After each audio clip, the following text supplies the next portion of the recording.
Okay, so my name is Tiffany, and I'm a board certified and licensed nutritionist. And today's talk is going to be about back to basics with nutrition. You're starting if you're new to Farrell's. I don't know if all of you are actually new to it or if you've done it before. I feel like this is sort of a new group, a new challenge that's starting, and it's a 10-week program. That's what I understand. And so this is like the perfect time to really start to dial in that nutrition. And probably now is the time to just get back to basics. And I'll describe what we're talking about with that.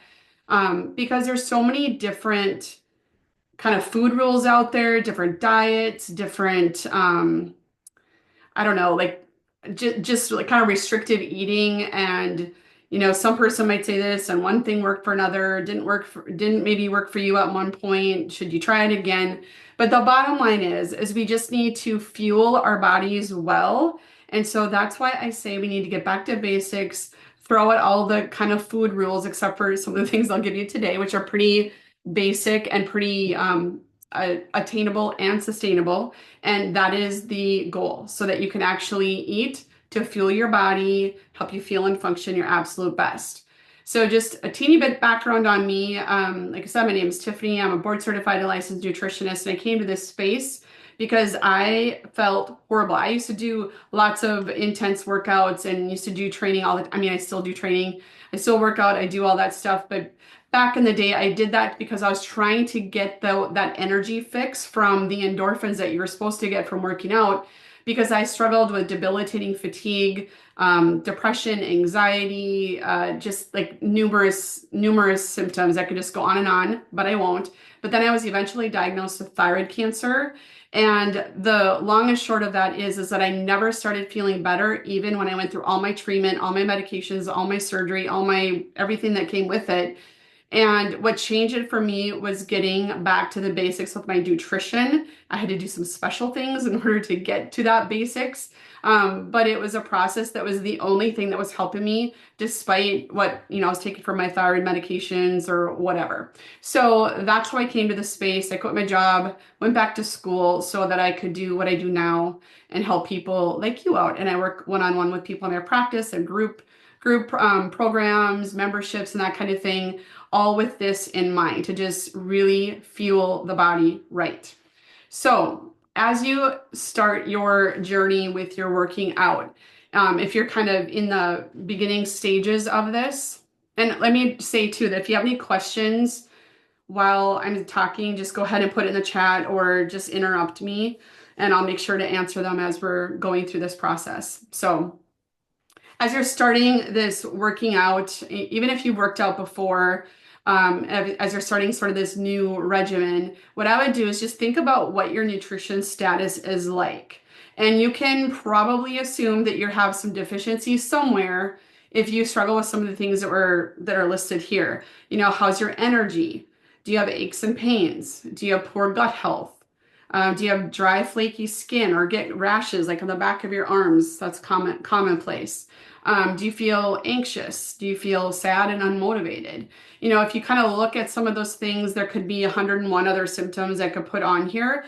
But if you are struggling with those things, you're going to really want to look at what I'm talking about today to really help fuel your body as you're going through these workouts. Okay.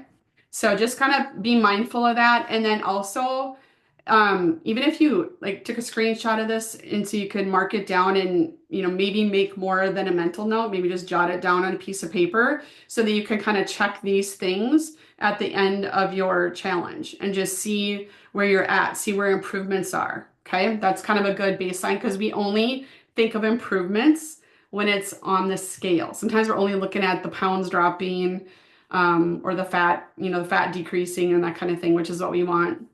I think it's really important to look at the non-scale victories as well, because that helps you move forward. Okay, so that kind of goes along with this, the goal setting. What do you want from this process? What are you actually really striving for?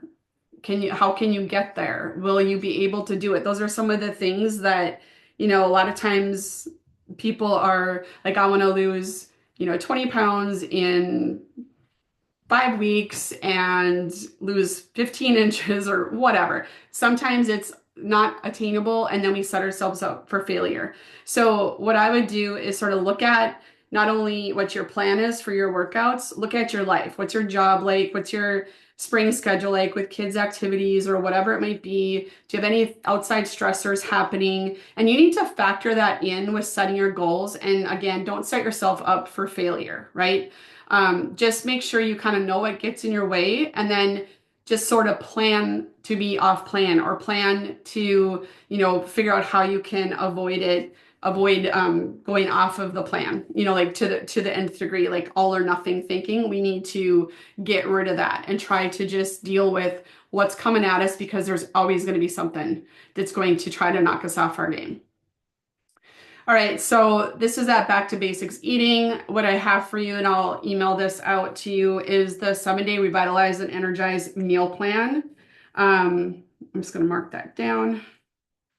But it's 7 breakfast, 7 lunches, 7 snacks, 7 dinners, and they're just composed in a very easy way around the 3 food groups.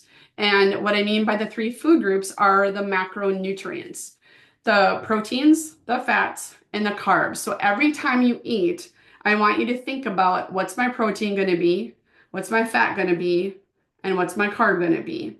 And I want you to prioritize the protein, okay? I want you to eat all the nutrients, right? All the micronutrients that come from the different types of carbohydrates and things like that. But I want you to really hone in on the protein to help really rebuild your body and recomp your body while you're doing these workouts.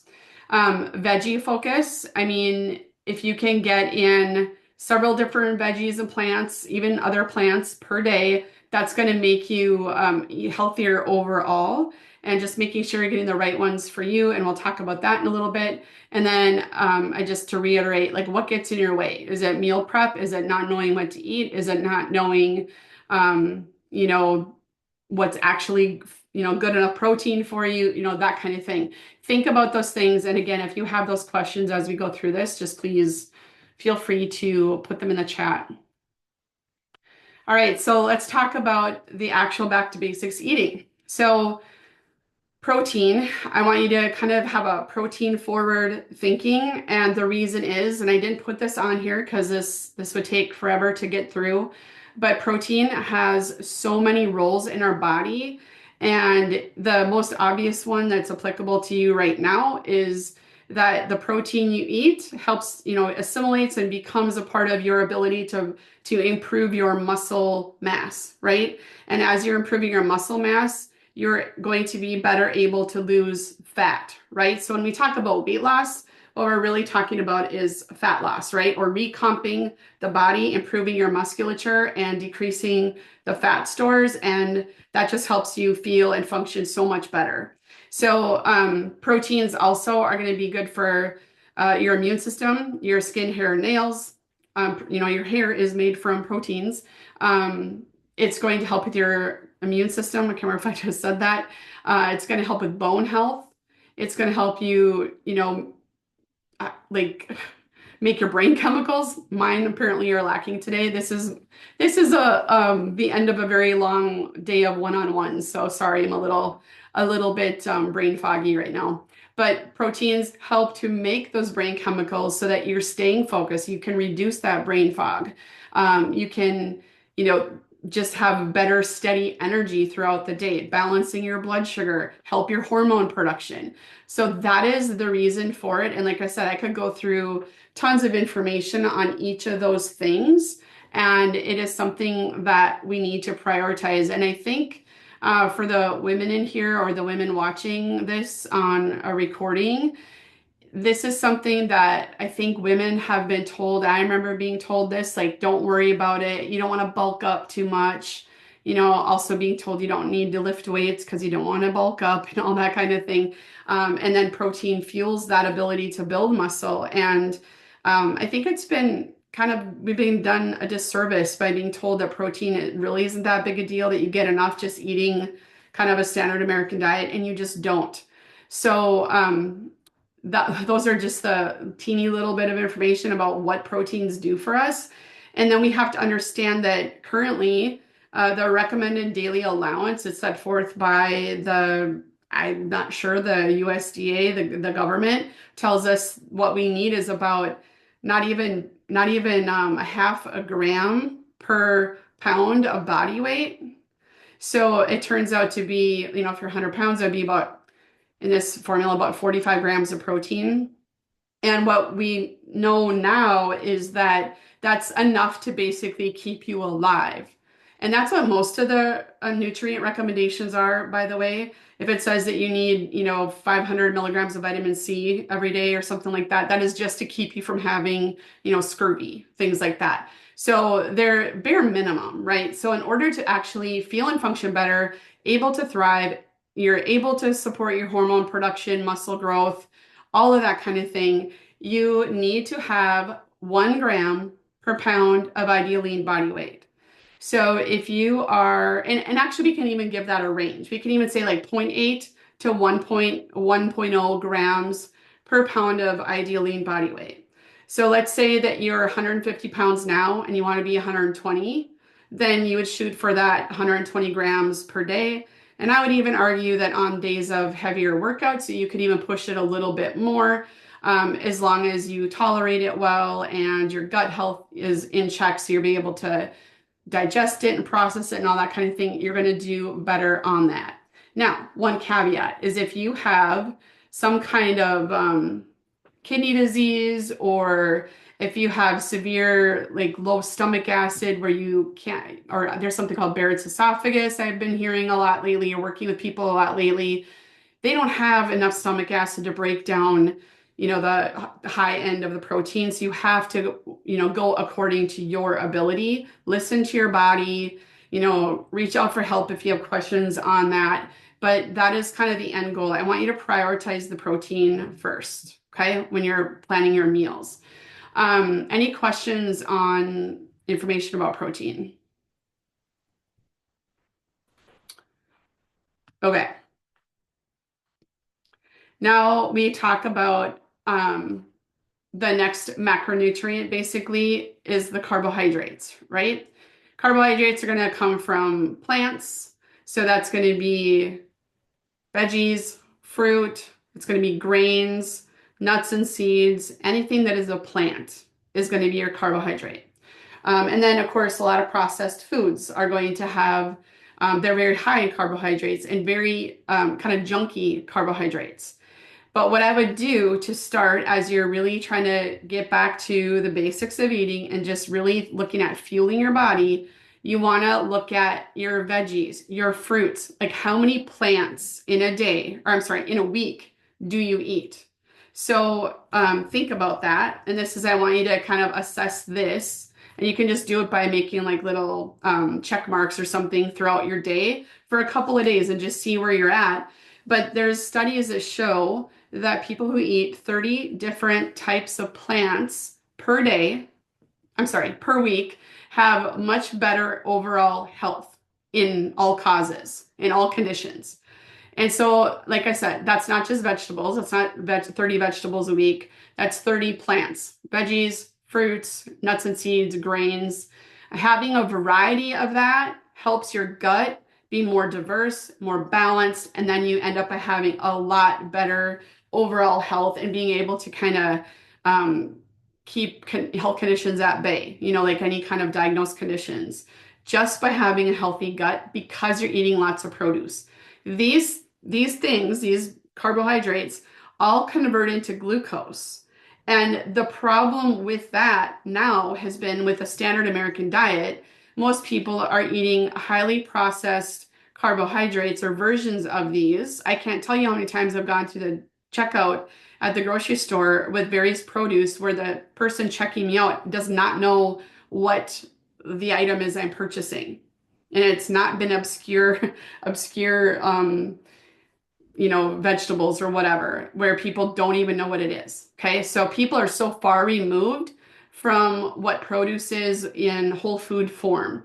So those processed carbohydrates that a lot of people rely on, especially in the form when they're trying to eat more protein, a lot of times you rely too much on protein shakes, protein granola, protein cereal, protein this, protein that, and it's very highly processed. Along with that protein, either comes artificial sweeteners or lots of junky carbs that just convert into glucose, right? So when we have that leads into the other thing about why we need to moderate that and eat it with the protein, the carbohydrates with the protein, is so that we can have a steady blood sugar balance. We can have a steady glucose response and we can actually utilize the glucose how we're supposed to. So it's to get into your cells to provide energy. You're going to need that for these workouts. So make it quality, right? Don't just have, try to reduce candies and, you know, the junky carbohydrates, the processed things like crackers and chips and, that kind of thing, because that doesn't really help fuel your body and it jacks up your blood sugar, which makes you feel more tired. You're not going to be as, restoring as better or recovering as best as you can if you're not eating that kind of stuff. So you want to make those carbohydrates mostly whole food.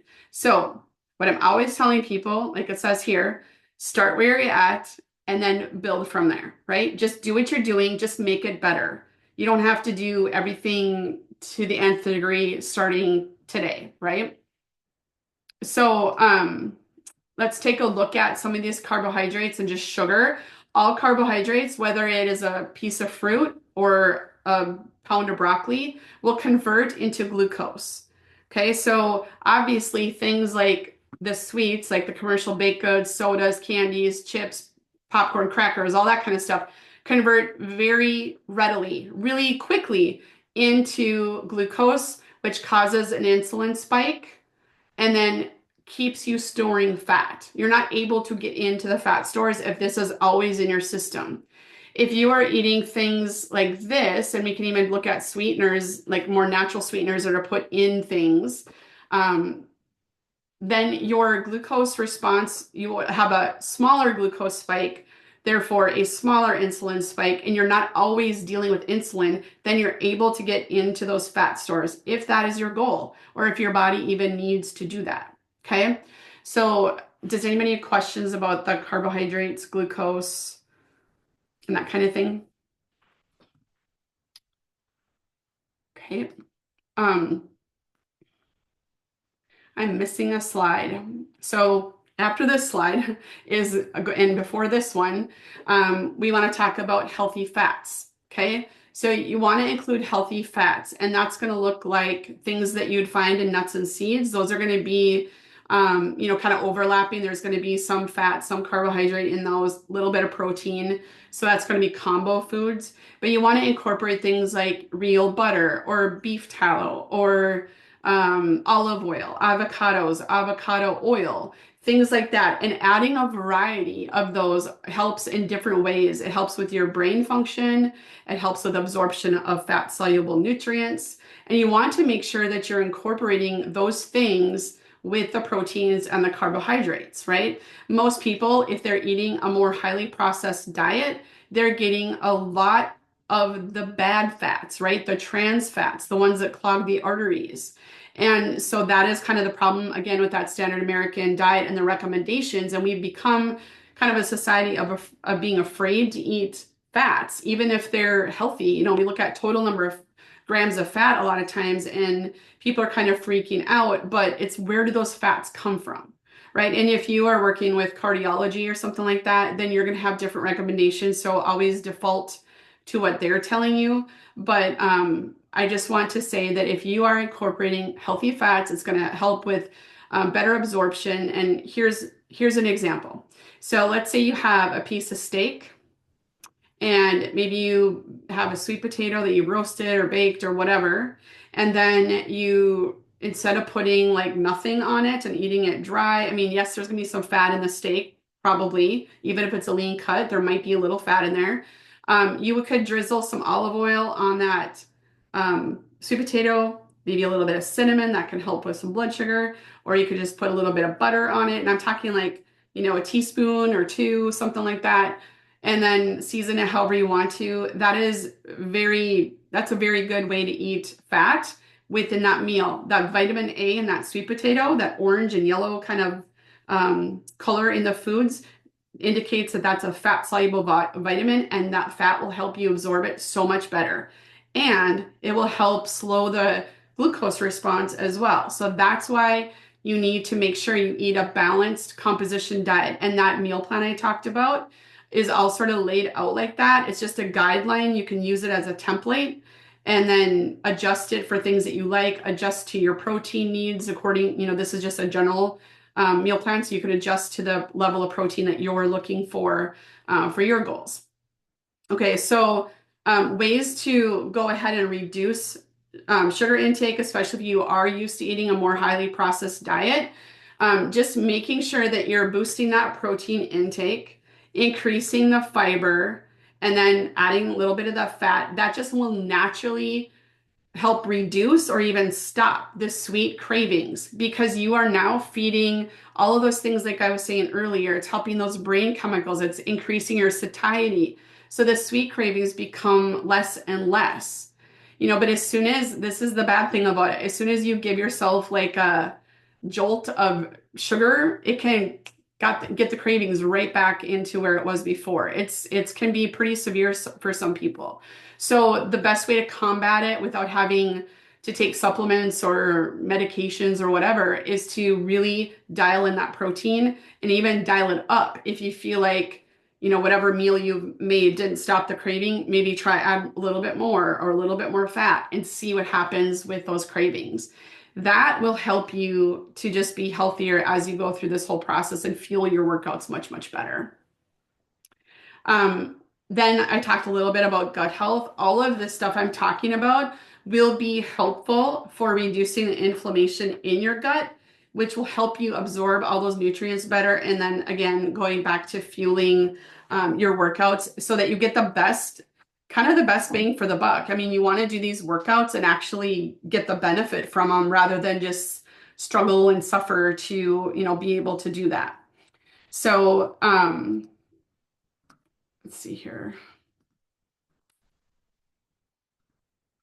Okay, so we talked about the proteins, the fats, and the carbohydrates. And then let's talk about pre and post workout fueling.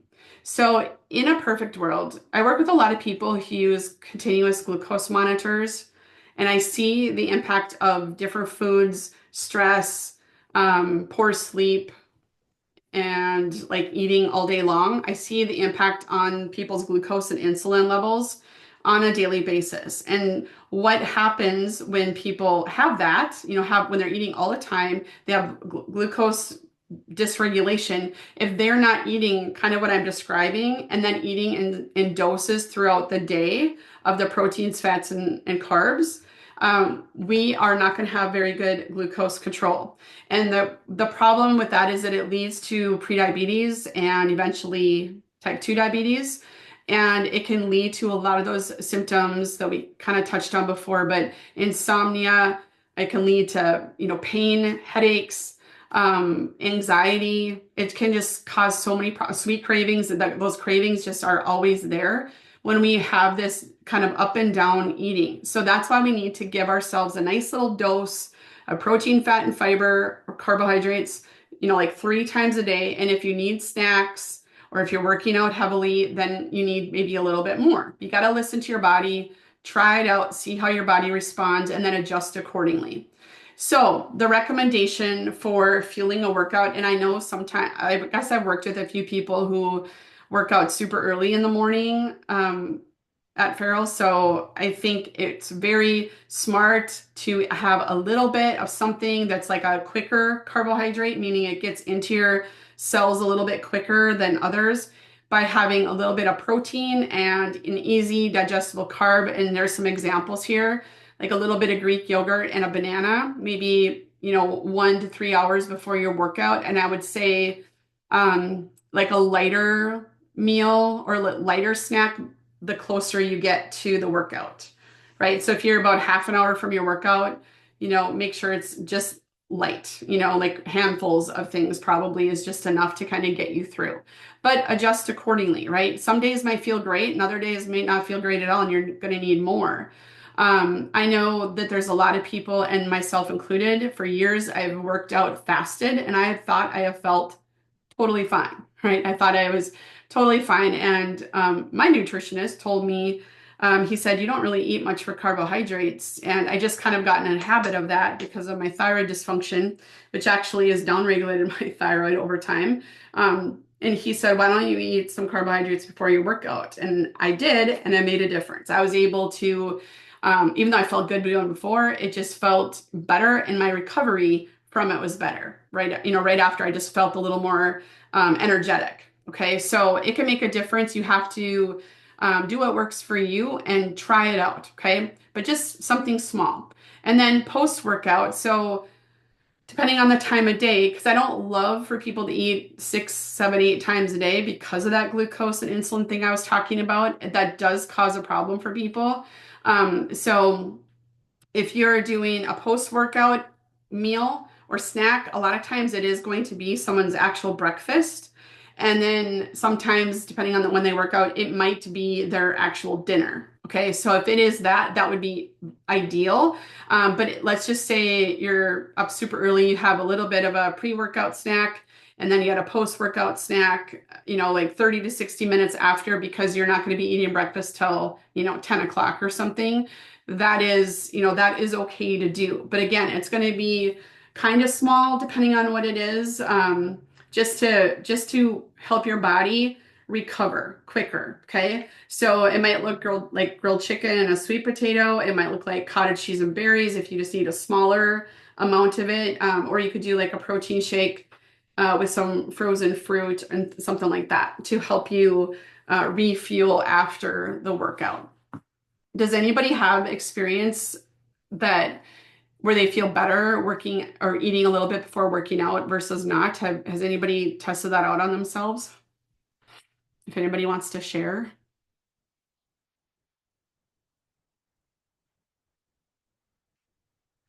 Because like I said, I've for a long time worked out fasted, feeling fine.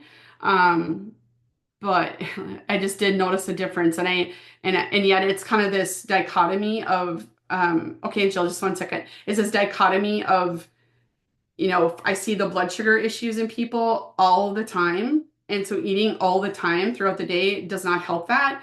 But then if you're working out pretty intensely, you got to take care of that as well. So it's hard to kind of balance. And so everybody has to do their thing. Okay, Jill, what's your experience?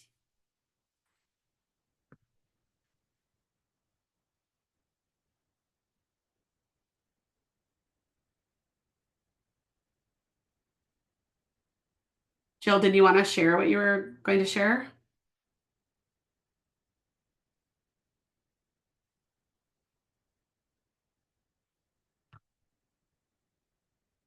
Okay, if you come back to this, that would be interesting to hear about. So chime in.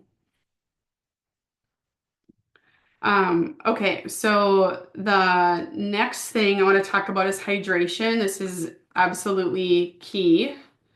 We really need to stay hydrated, and it's actually one of the things that it's kind of the low-hanging fruit. It is one of the most basic things, and a lot of times people totally forget about it, that it's an impact on their workouts, right? So just even like 1 to 2% dehydration can lead to mental fatigue, reduced strength and endurance, slower recovery, workouts feel harder. Honestly, if you feel like you're starting to crave something, crave sugar, crave alcohol, crave chocolate, crave whatever, if you just chug a glass of water, you may very well, overcome that craving too.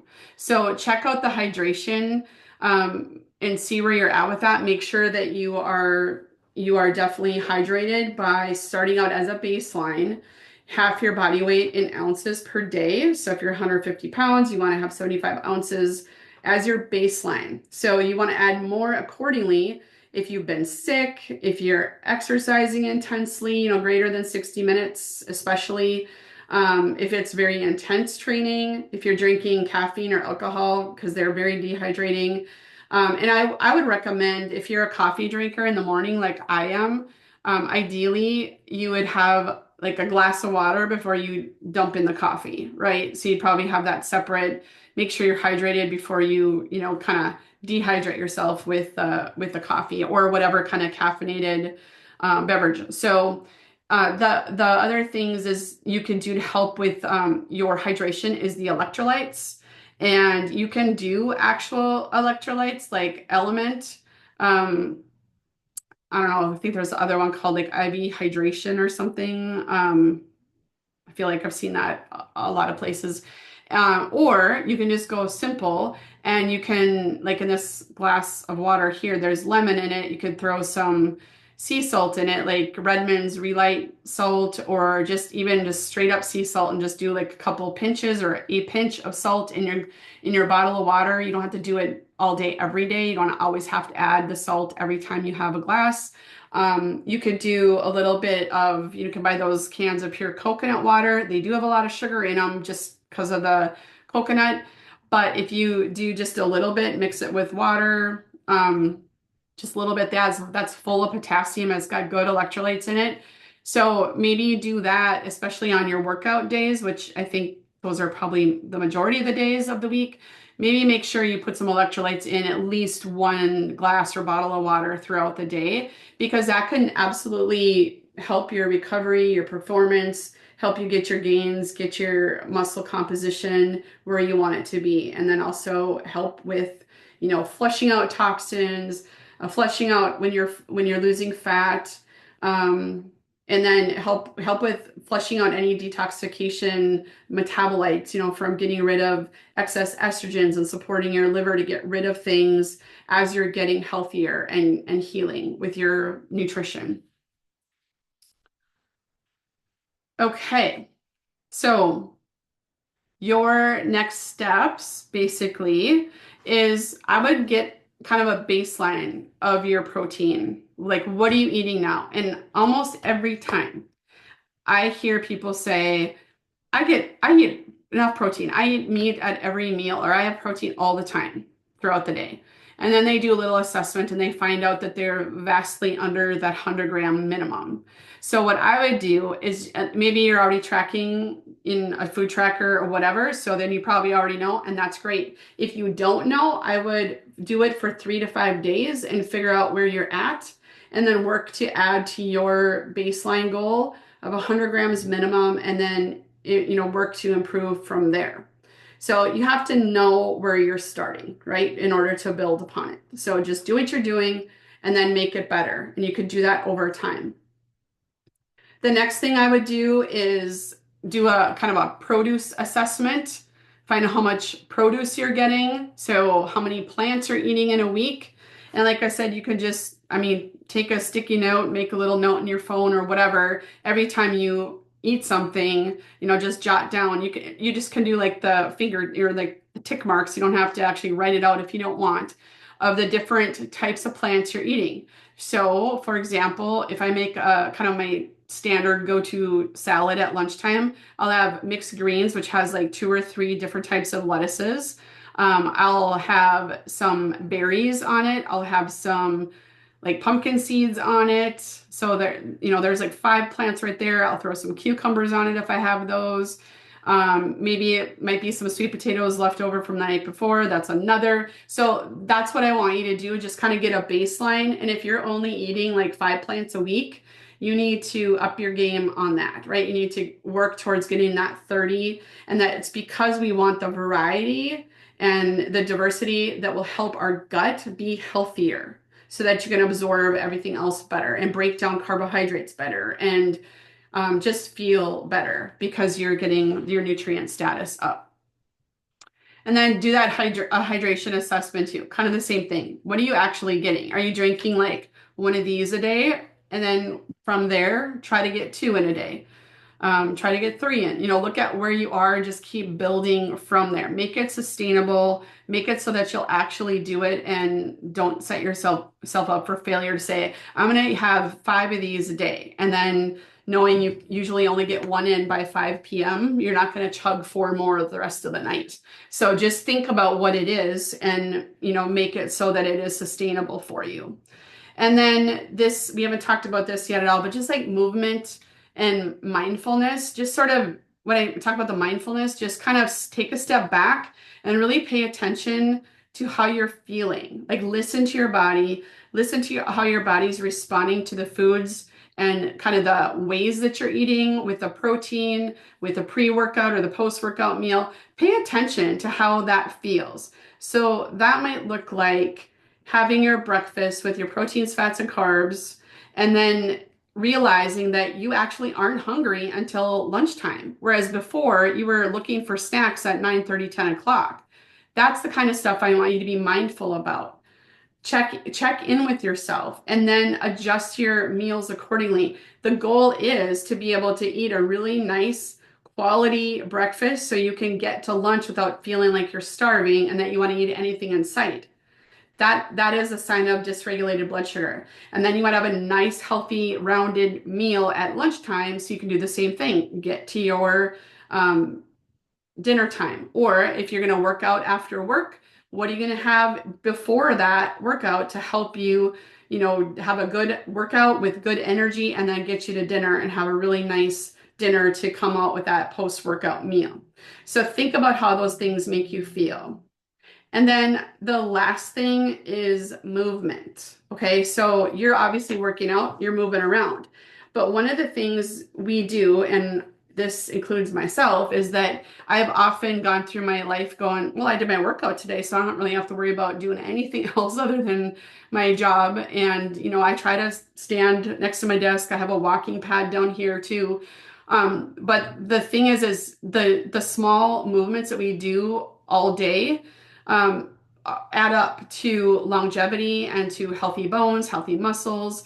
And so that whole step count thing is actually beneficial to us because it adds to our non-exercise activity thermogenesis, the NEAT. So the more NEAT we have throughout the day outside of a formal workout that's for, an hour long, all the other movement that we do throughout the day adds up and it helps us, like I said, with that longevity and muscle and just overall health. So work to at least take little breaks through the day where you maybe that old thing about parking far away from the door in the parking lot, so you need to get more steps when you walk in, take a walk around the block after dinner, do anything to just kind of get more movement in, not just that hour at your workout. Okay, that's good to do, don't get me wrong, but it's going to be those little things that will also add up to bigger gains down the road, and set yourself up for just being healthier in order to, just age gracefully, as they say. All right, so with that, if you have any questions or want to follow any of the stuff I talk about, you can reach out like this. You can go to Facebook, and I have a Facebook group called the Fatigue Fix. So there's about 1,800 people in there. I do live trainings in there on different topics that people in the group vote on or whatever. So, like things that people bring up and want to talk about. And then Instagram is Rock Bottom Wellness. And I have a monthly membership where, we do different trainings each month on a specific focus with a specific kind of action step to get you through the next month. So you have like a little task to do each month to help you better your health. And as of this year, beginning of the year, I'm accepting Blue Cross Blue Shield Minnesota insurance for nutrition services, for one-to-one nutrition services, and potentially even group services. I think that's an option for people too. So if you have any questions, now's the time to ask and see if you have anything that you need me to answer before we sign off.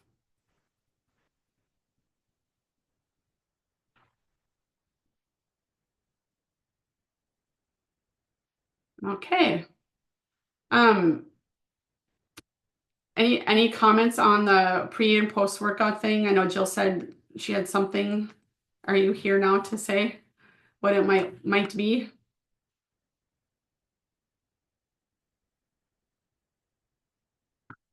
Okay. All right. Well, thank you for being here. I hope this has been helpful. But like I said, it's try to just get rid of all the food rules, the food noise.